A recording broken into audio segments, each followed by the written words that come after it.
Hello besties, small palak paneer recipe for you all. నేనైతే దేనికి oil వాడాను ఎక్కువ, సో బటర్ వాడాను అండ్ 2 ఇలాచీ. దాంతోపాటు ఆనియన్స్ని బాగా చిన్నగా కట్ చేసుకొని ఫ్రై చేసుకోవాలి. ఆ ఫ్రై అయ్యాక జింజర్ గార్లిక్ పేస్ట్ వేసుకోవాలి.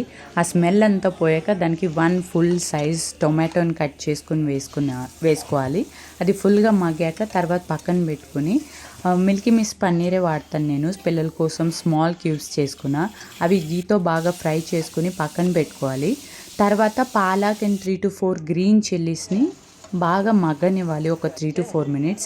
అది కూడా పక్కన పెట్టుకుని తర్వాత ఈ టొమాటో మగ్గనిచ్చాం కదా, దానికి కారం, ఉప్పు, ధనియాల పొడి వేసుకుని సేపు ఫ్రై చేసుకోవాలి దగ్గర అయ్యేదాకా. తర్వాత పక్కన పెట్టుకున్న పాలక్ని మిక్సీకి కొట్టేసుకుని దీంతో పాటు యాడ్ చేసేసుకోవాలి. ఇంకా పన్నీర్ క్యూబ్స్ కూడా లాస్ట్లో 5 minutesగా దింపుకుంటాం అన్నప్పుడు యాడ్ చేసుకోవాలి. మీరు కూడా ట్రై చేసేయండి.